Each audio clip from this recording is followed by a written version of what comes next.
All right, let's go ahead and get started. Welcome, everybody. Thank you all for joining us today for the ASPET Town Hall on how to effectively have a meeting with your elected officials. To get us started before we start, Carter, next slide. Just a few housekeeping items. If you have any questions throughout the sessions, feel free to enter them in the chat. You can do that throughout the sessions, or you can hold on to your questions until the end. We'll have a Q&A. You're welcome to unmute and share your questions then. By attending this webinar, you consent to ASPET's Code of Conduct and to having your questions and chat recorded for later use by us.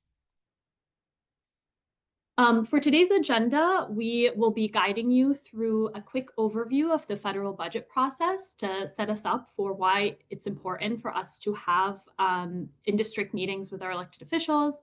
We'll talk about the congressional calendar to emphasize why this month is of a special importance to do so.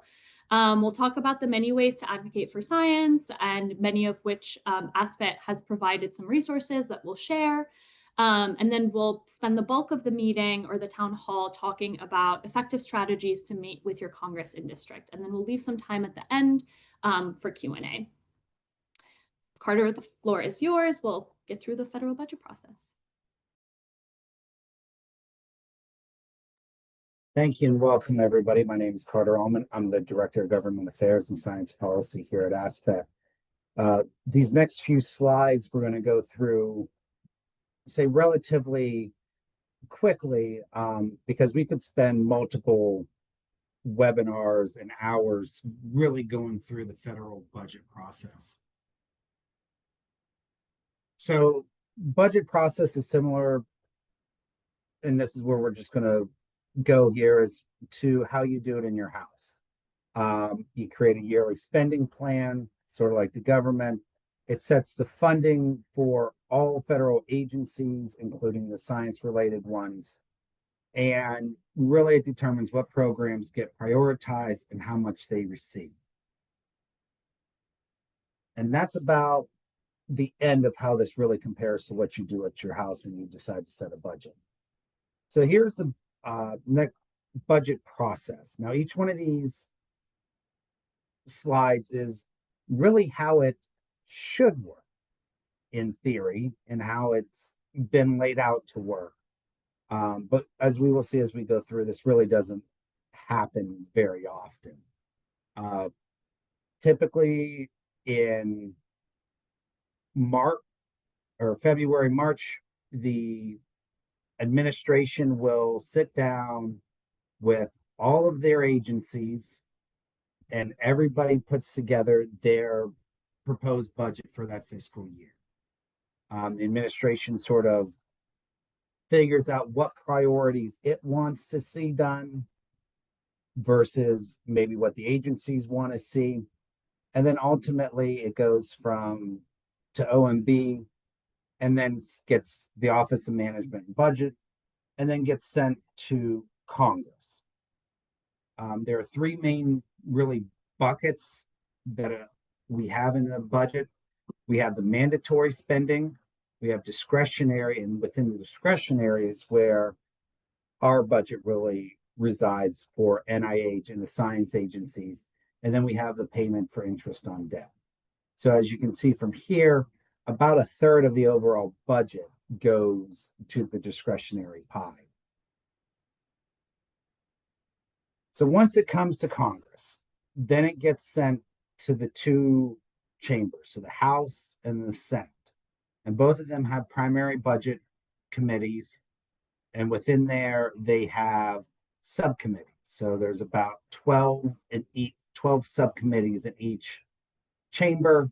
These subcommittee chairs, you may have heard in the news, they're called cardinals.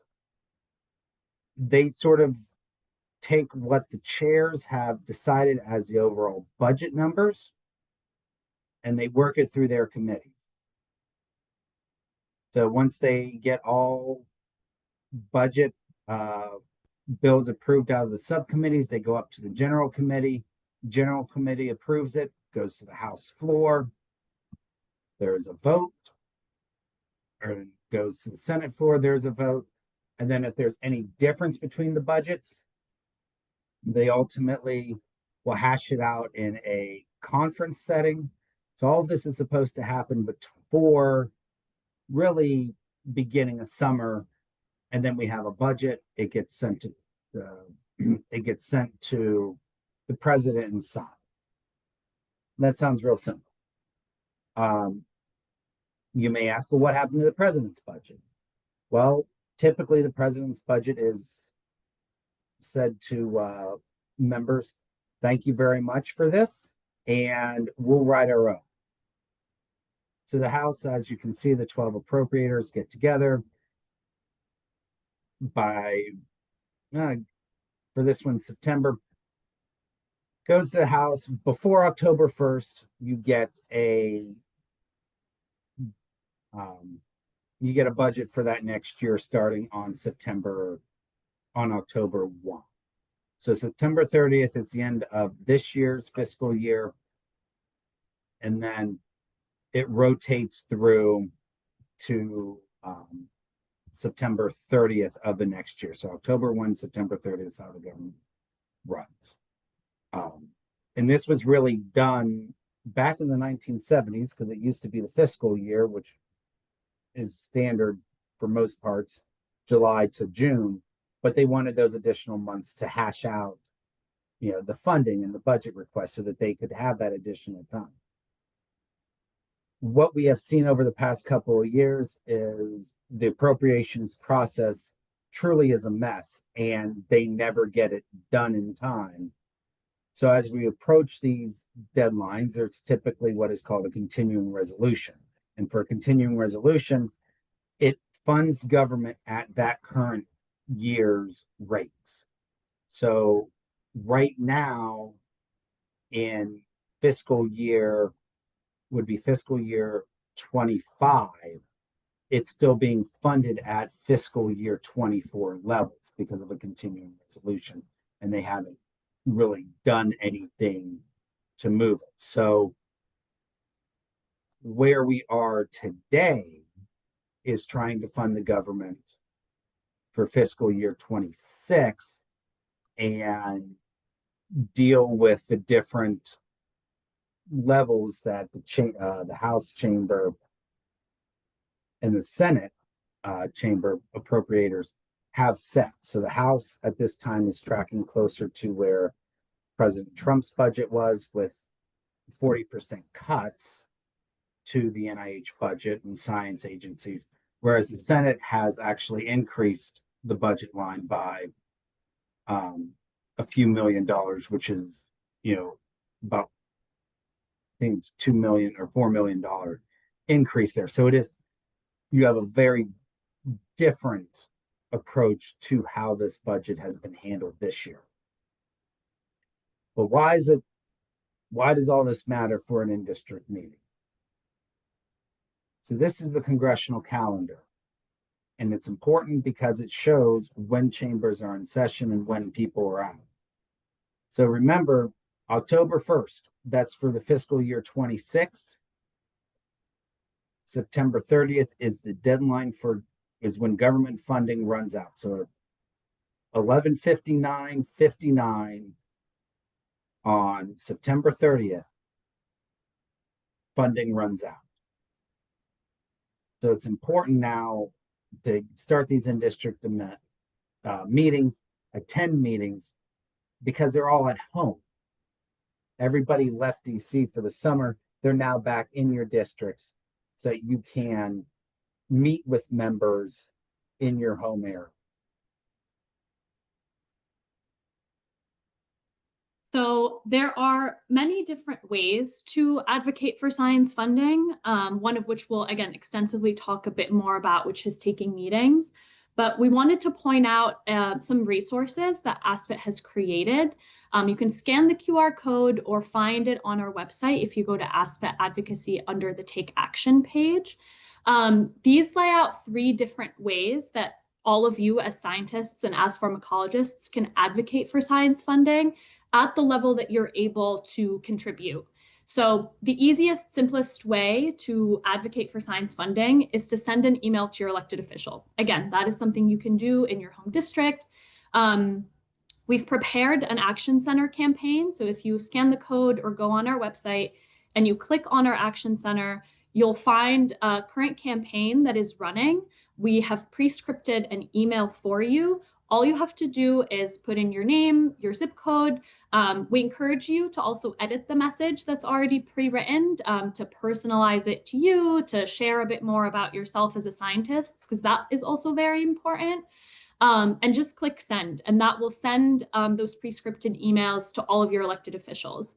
The option to give a call is also there. There's a script for a call if you prefer to call your elected officials versus email them. The second option for advocacy, and this is again a tier higher, so a bit more impact and potentially a bit more effort, is writing a letter to the editor of your local newspaper. So your local newspaper is read by the public in your hometown, but it is also read by your representatives in your hometown. They care what their constituents are reading, they care what their constituents are writing. So those local newspapers are a way to access both the public and your elected officials. We also have a guide or a toolkit on how to write a letter to the editor on the website. And again, if you scan the code, you'll be able to click on it. And it's a step-by-step guide on how to go about writing a letter to your local newspaper. This is, again, an excellent way to influence public opinion. And it's usually like a short 250-word letter. So again, it takes a bit more writing than writing an email to your elected official, but it is another way to continue to advocate for science and influence the public. The final toolkit we have, which again will be the focus on our meeting, is actually one of the most effective ways to influence policy when it comes to our elected officials. People in Congress need to hear from their constituents in order for them to figure out their priorities for what they should be advocating for on your behalf. And when they meet with you, they hear from you in person, whether that is, meeting with their staffers or meeting with them directly. You are engaging with them effectively to showcase your story. Carter, do you mind going to like 2 slides down, talking about district meetings? So we want to highlight why we think it's important for you to go take on these in-district meetings during this time. As Carter mentioned, Congress is on recess, so they are in your hometown and they are there to meet with all of you. Second of all, it is an easy, accessible way to have a meeting with your Congress, with your elected officials. A lot of people think that you need to come to Washington, D.C. in order to influence policy and in order to have meetings with your representative or your senator, but you don't need to do that. They have offices in your home district where you can bring other scientists with you and take those meetings at home. It's an opportunity to share your story, highlight your key issue, which for all of us is the science funding issue, and ask for support from them on NIH funding, on science funding, on stopping the cuts to science funding.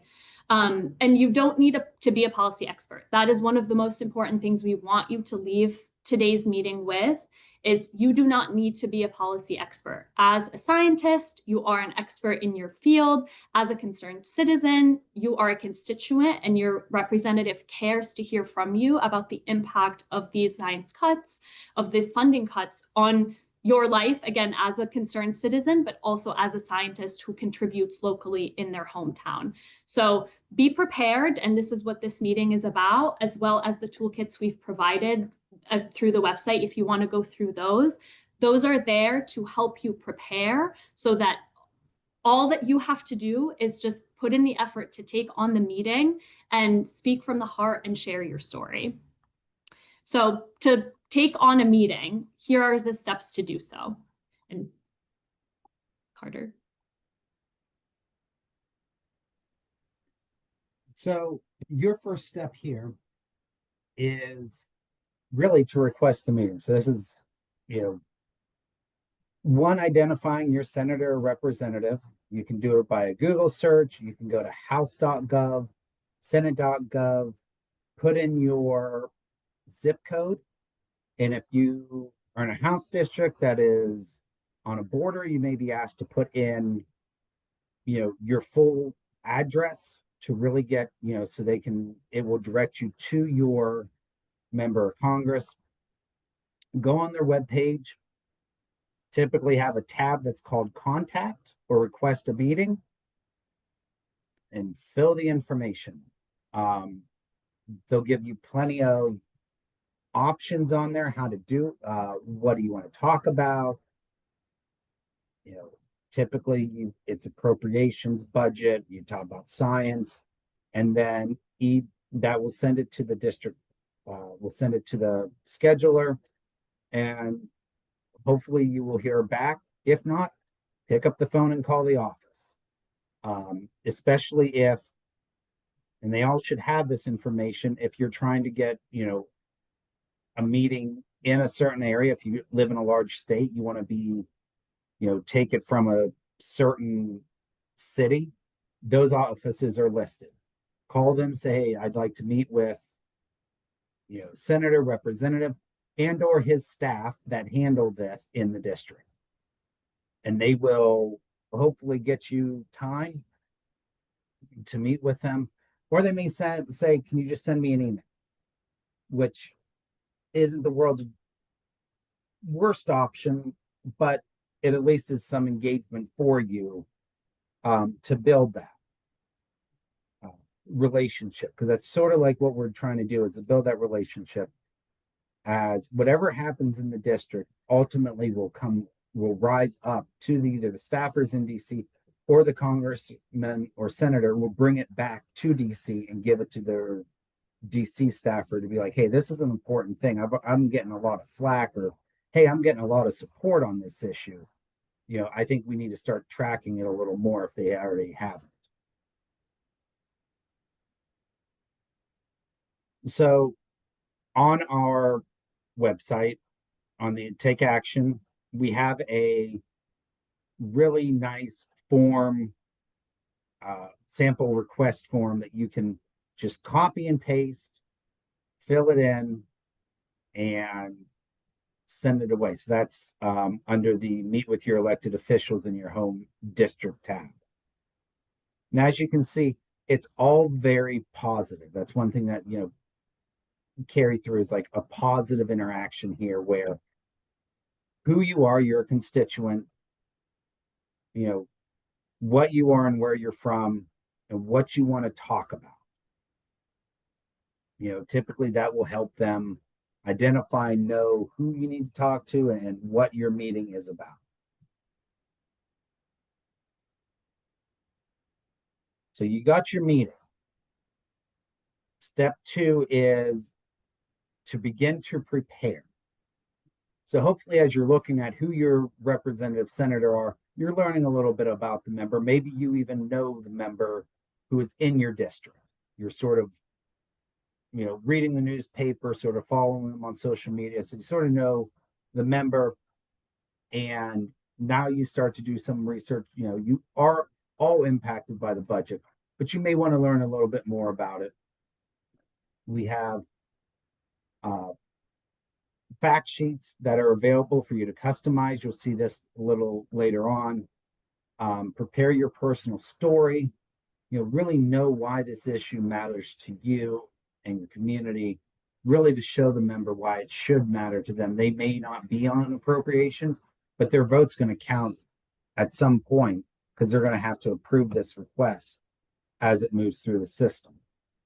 One of the ways that we like to have our advocates sort of think about, your personal story, is through a, hand, heart, head, heart, hand pattern. We use this with our Washington Fellows, or anybody who comes into DC to go do a Hill Day. And it really resonates and works with the staffers and the members of Congress. Your head, who are you? Where you're from, any connection to the office. They may have shown up at your university or someplace that you've been. You may not have even made that connection until now, but you have that to start that sort of connection. Most in-district offices, their staffers live in the community. So they might be your neighbor, might be 4 streets over, next town over, and sort of talk about, you know, who you are. We've already established you're a constituent, but really you are a, you know, parent, you are a researcher, you are, a scientist, you're a job creator, you know, who are you, to really begin that base of this is the impact that this budget is going to have on me, these cuts to science. Talk from your heart. Why does this impact you? Why is this, why are you here? Why did you take the time to schedule the meeting, to ask them for time? Your research matters. What does your research, what is it going to do? If you happen to be a PI, what does your lab do as employer, as a, extended economic driver for that community? If you work in a lab, what does your work do? What does that translate to in simple terms, so that they sort of have a connection to that and how it is important. And then finally, the hand is you make the ask. What is the ask? And the ask is that they fund the NIH budget, up to the Senate appropriation levels, fully fund NIH, fully fund the grant. That is, the ask that we are asking for. Stop the cuts, and how this all works together. An example is, so if I was going to meet with my representative who is currently vacant, but we're going to have one before the end of this year, hopefully, it would be, I'm Carter Allman. I live down in Northern Virginia. I see your sign. I happen to be at the local brewery where you were holding an event to talk about new jobs in this area. I'm here to talk. Really looking at this as I'm also a concerned parent. My child has an allergy, and while you were talking there, we had to leave early because she got afraid of potentially having this allergen impact her. I am a strong supporter of the research that's going on at NIH in this allergen, and without the funding, this is how she's going to be impacted for the rest of her life. What I hoping you could be able to do is support funding for NIH, and make sure that they do not receive any sort of cut in order for the science to meet the needs that we have. So really, it's practicing that and going through it. Your next item is, bring a printed fact sheet or personal story. So you've already got your personal story in your head, heart, and hand. Printed fact sheet. It's always nice to be able to hand congressmen or staff something that they can either look at or they can write on, so they can, sort of be engaged in this conversation. Through our how-to guide, we have a customizable document that you can make for each one of your states and your districts. So as you can see here, on the right side, it says support robust funding for biomedical research. That's what the final look will be. And everything that is in blue, you just pull this information from already established prepared sheets and such to fill in, to sort of make it your own, but also this helps you understand what the issue is beyond just your own personal impact. and then you just print this out and bring it with you to the meeting.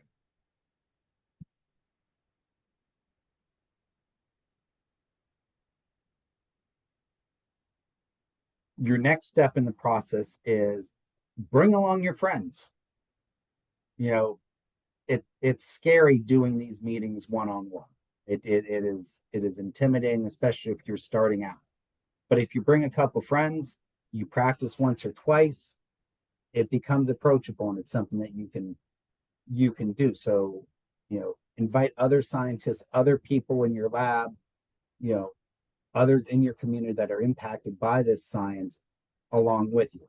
One, two or three others, you got a good group. Everybody has a story. You can coordinate with them. Hopefully other members from ASPET, but your institution, other universities, anybody else who you may know that fit within that area, bring them along. The more the merrier on this, because also it shows that this is not just a one-off issue. There's other people who may know, it's the ripple effect. Nobody really truly knows who knows what or who knows who. So the larger, your group, the more that they are, member of Congress and the staff are going to say, wow, this is really important. I had 4 people show up on this one meeting. This is something we got to pay attention to. They've also contacted me again. And so we got to really start paying attention to it. During your meeting, so really expect this will be about a 15 to 30-minute meeting. You start with your introductions, you discuss the issue, you make the ask, and then you wrap it up. Just sort of shake hands, ask if they need any additional information. What can you do to help them? Either, to support the issue. And again, our toolkit comes in handy because we have a nice sample script ready to go for you that you can follow along. And again, these are samples. These are not set in stone. You can work it however you feel comfortable or your group feels comfortable and how you want to sort of do it. But it sort of works in these same stages. Afterwards, send them a thank you email. And within that email, you restate your key point or ask to it. You offer to be a future resource. And then you let ASPET know how your meeting went. So we can sort of here in the DC region, when we go to the Hill, know that you've talked to Representative so-and-so or Senator so-and-so the second to say, hey, you've heard from us. Here's additional resources. Like, what more do you need, or what can we do to help you get over that? Get your support for this. And again, the handy dandy resource page has this. It's the second portion of this. It says, share with ASPET how your congressional meetings went. It's a nice form, very quick to fill out. Who did you meet with? Whether it was the staff or the member. Where was it? Your feedback. Whether they had anything special or anything specific. What do we need to know, or what did they tell you? You can be as long or as brief as possible.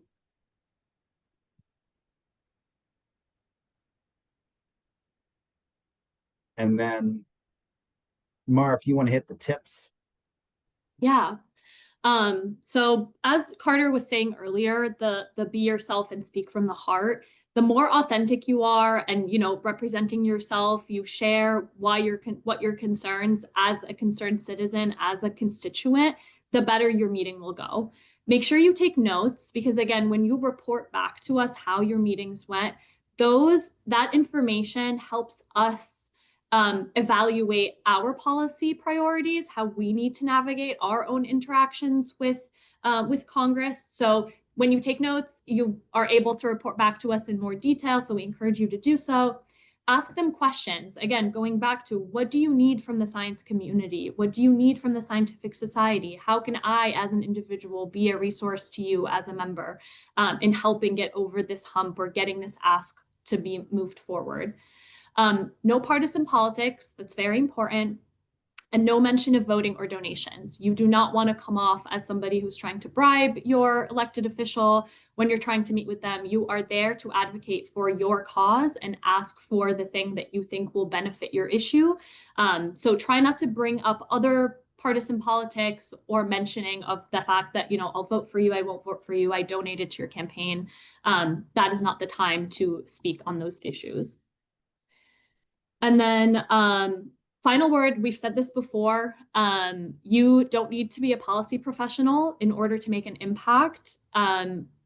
The most impactful way to do so, or to make the most impactful way to influence policy when it comes to Congress specifically, is to go meet with your elected officials. Go take an in-district meeting, or again, if you want to come to DC, that's always an option, but given accessibility issues, it's easier to take in-district meetings. So just show up, share your story, and that is one of the most impactful ways to help shape decisions in Washington, D.C. So with that, we'll pause here. We wanted to allow some time for all of you to ask questions, share any thoughts, any concerns about in-district meetings or any of the resources we shared on doing advocacy, especially this month. Yeah, I'll open up the floor. If you want to unshare the screen, Carter, so we can see the people. And you're also welcome to put your questions in the chat if that is easier.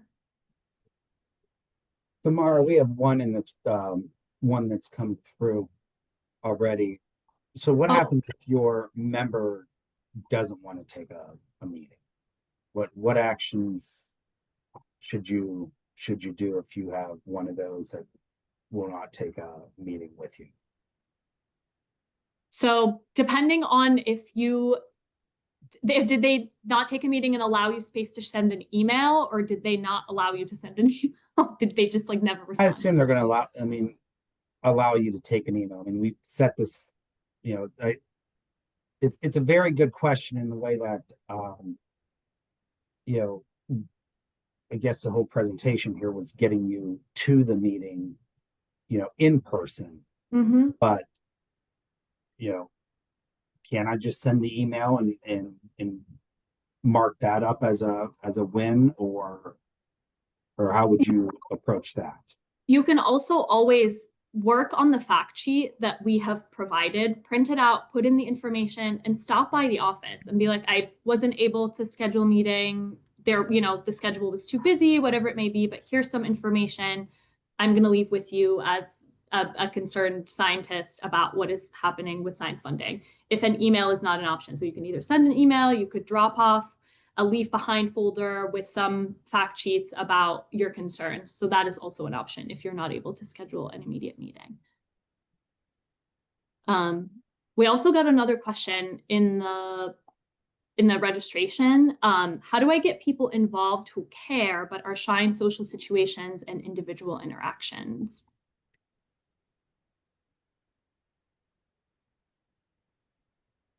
Meet them where they are.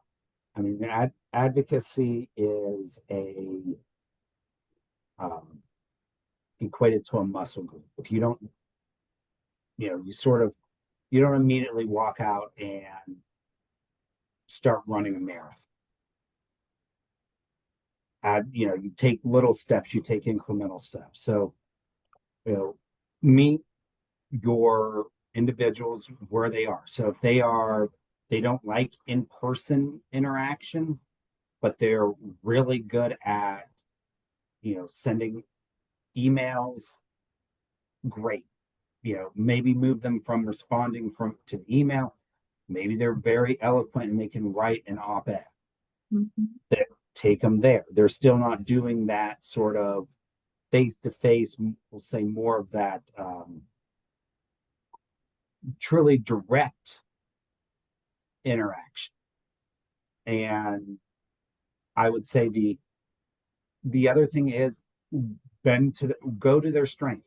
So if they're shy but they're active on social media, chop up the fact sheet. Let them be creative and put it on social media as long as it's positive.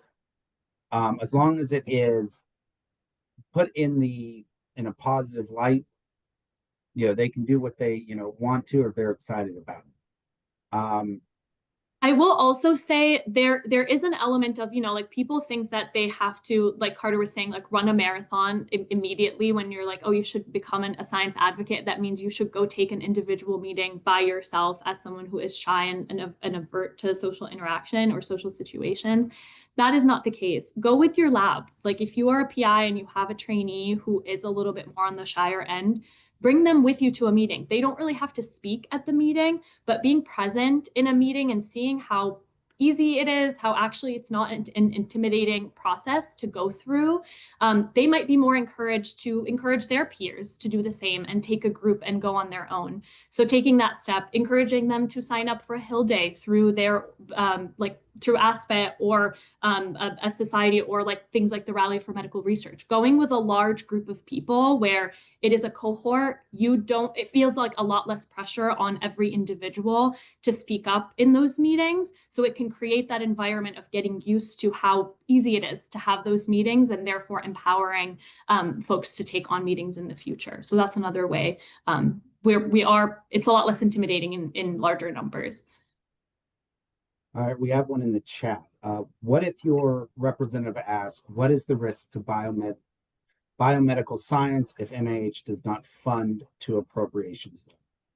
For example, for profit industry, typical develops drugs, other countries are funding basic science. Why is this important to the US? So I I guess, mean, how do you handle that question? so just to clarify the question, you're asking What why what should is the the risk member to biomedical science if NIH does not fund? doesn't get funded? I mean, we talk about this a lot, and it's part of the fact sheet. Our economic lead when it comes to innovation and science will be compromised. Our edge in terms of science leadership in the world will be compromised, and other countries will take over in that space. With that comes the idea that all of the scientists in our country that are leading great work and are contributing immensely to the economic growth of the country will consider leaving the country to where they are funded and where they are being more supported. And that is a danger to our, overall security, our overall innovation, our overall edge and leadership. So these are all, some risks to why we need to fund science funding beyond just the healthcare aspect of things. And again, this is all written up in our fact sheets, and you can take those with you and showcase what the economic impact looks like, what the job impact looks like, what the healthcare and drug development impact looks like. It impacts so many levels of our society beyond just impacting, again, the basic science itself. We got one from the crowd. Stephen? Yes, thank you. I'm kind of curious, kind of logistically, about one specific thing, because I've seen bits and pieces of like the inside of the process, because like I used to work for like a state legislator in their personal office, and like would meet with like different groups on their behalf and do stuff like that. Um, but like for I guess from the outside, for just kind of like us scientists who are just like lay people, and by lay people I mean like we're not like donors to these politicians, and we don't represent like part of their primary base, which are the two things that I think they tend to be most responsive to. I guess, how would you say from the outside we can kind of apply the most pressure onto our electeds? As again, assuming that we're not a donor and we're not part of their primary base, like what legal vehicle, in your opinion, would you recommend for like a layperson like that to really maximally like surgically apply pressure? Would it be like, So sorry, sorry. I'm I would say strength in numbers. Okay. So if you may not be part of the primary base that the individual is, or the donor class, You go with numbers, you bring attention, you draw the spotlight to the issue. And I think a lot of this toolkit sort of builds around that and sort of helps do that. So, beyond just our email campaigns that we do, getting an op-ed in that local newspaper, however it is, or if there's a centralized blog or a next door or something there where you're the expert in your community, you're going to know what drives in that community where people sort of get excited. You know, it may not be research itself. People may not, science itself has this huge image crisis right now in the US. But the economy, everybody wants a good economy. So you look at it as, what does this representative or senator, what do they care about within the structure of science research funding? Can I get in through an economic pathway to sort of say, listen, this is what happens in our district if you don't support science. Here's what, this is what this reduction does at the local university. You may not care about the university, but what about John's HVAC that works closely with the university that because you got that inside track of knowing who your contractors are. That could be half his business gone. In a clinic, if you're doing clinical, how many auxiliary people are helping you? Those positions are gone. So that means what happens to all this additional stuff that's been built up around this one, this research. You got new biotech startups.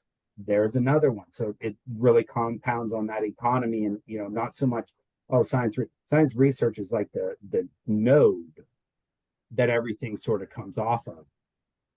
They may not care about the economy, but man, they might be the world's one of the strongest defense hawks. Or what science research do there? Where has science research built up our military supremacy or national defense area?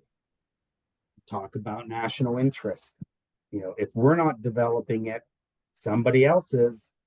Do we want to be behind the curve or in front of the curve? So sort of putting yourself in that person's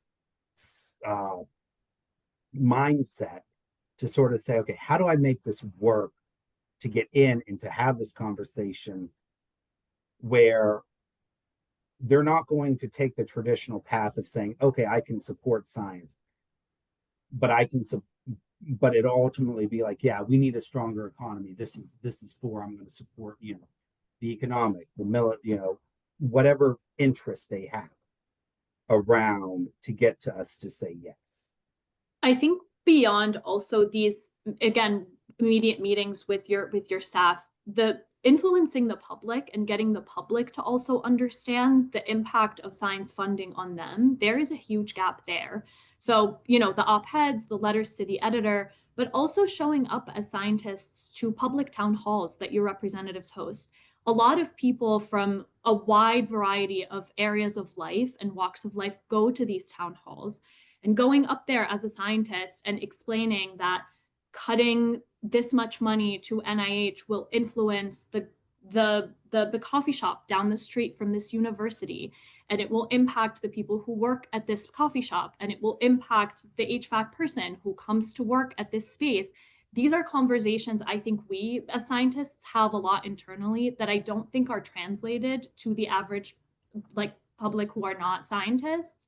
So getting them to also understand that this influences you just as much as it influences the science community, and getting them to do the advocacy also for you, like having the mom that has been a constituent in this area for 50 years to go take on a meeting or go to a town hall because she's concerned about something else, and then realizing there's a connection between something she is advocating for and the fact that there is a lack of science funding, might get her to become a science advocate on your behalf and on the community's behalf in an indirect way. So I think showing up to spaces and being present and visible as scientists beyond just trying to focus all of our advocacy on the elected officials. Although that is incredibly important, and that's why what we're here to talk about, we need to put ourselves out there publicly with the people to showcase to them that science is not this mystery thing that we do in the back, that they don't have an understanding of how it directly impacts their own lives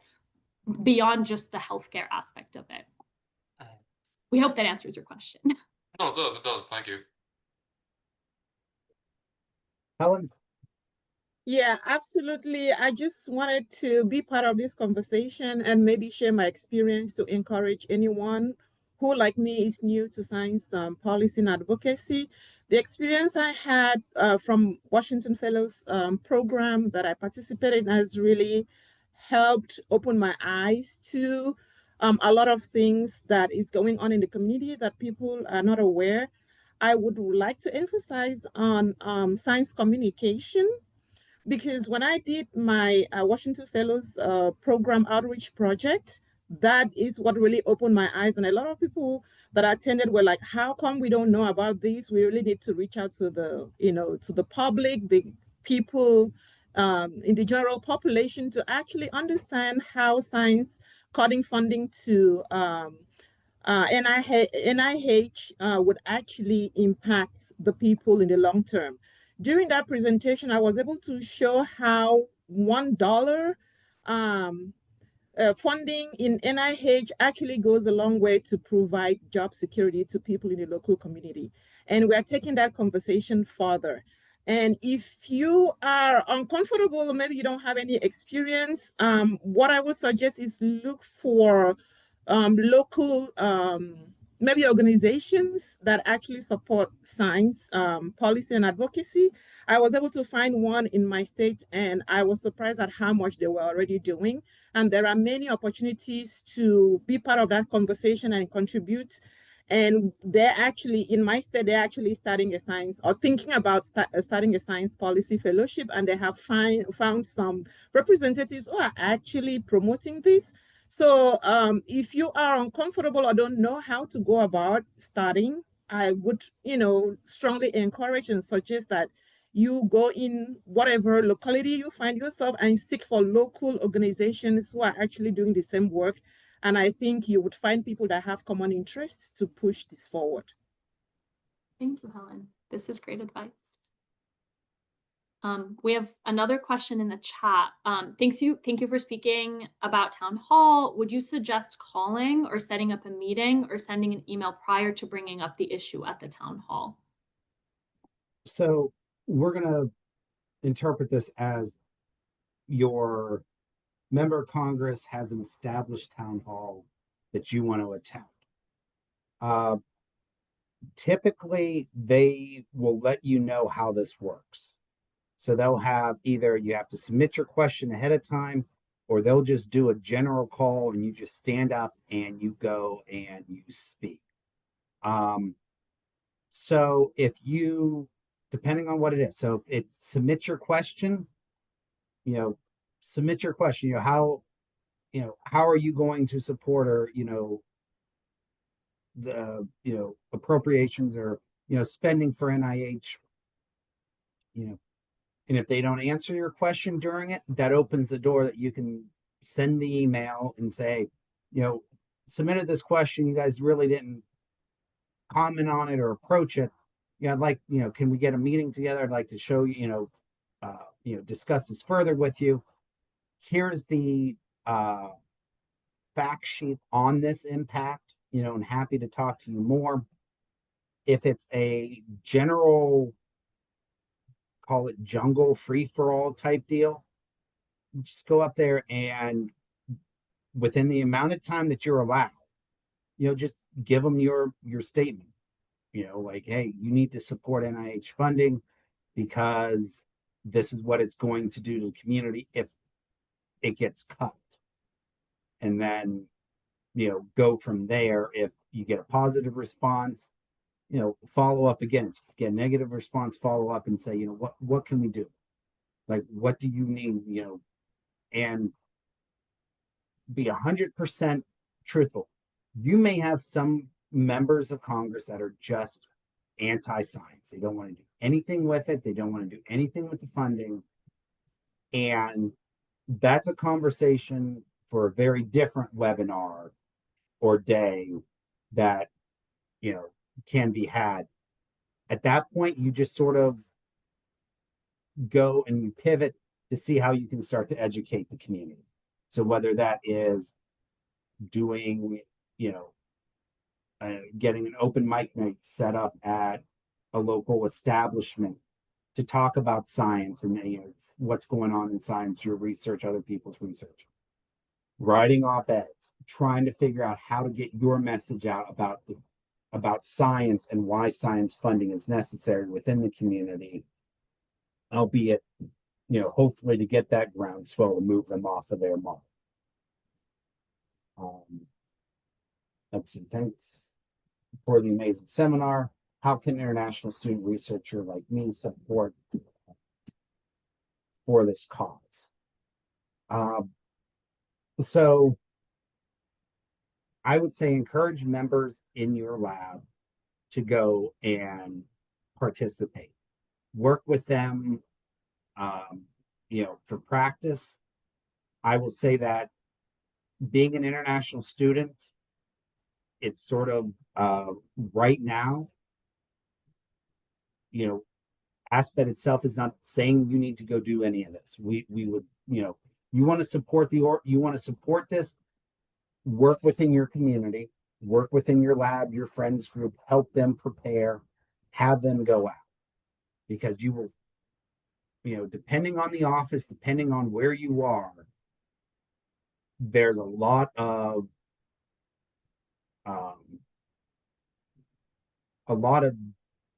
issues that you could unexpectedly trip up by engaging in advocacy or engaging in, this type of, engaging in advocacy. You can help, you can promote it, you can encourage members, but to directly go to these meetings, I would hesitate to do that. Although technically, if you are somebody who resides and works for a U.S. institution and studies in a U.S. institution, legally you are allowed, like you are a constituent, and you can go take these meetings. It's just a bit of a tricky situation given the political climate we're in.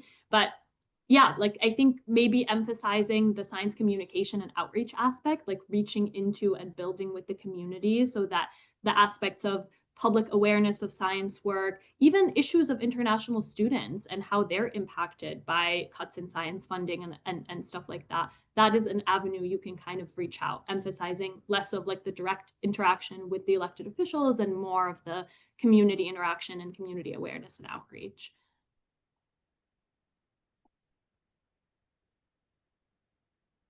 Right, Stephen? Thank you. Yeah, sorry, I just had one more question because this is a pretty cool webinar, so thank you for putting it on.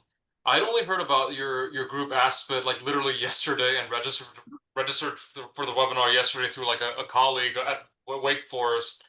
I'm curious, could like one of you maybe give me like your email so I can follow up with you more in depth to learn more about kind of what you do? Because I'm very curious. Please.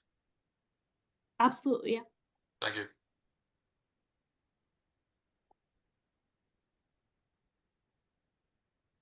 Thank you.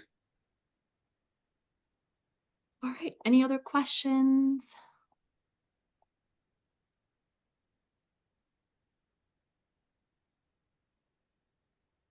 All right, so we want to thank you all for attending today. Hopefully this was encouraging and informative. We look forward to seeing you at any future town halls that we'll be putting on. Thank you for your time. Have a good day.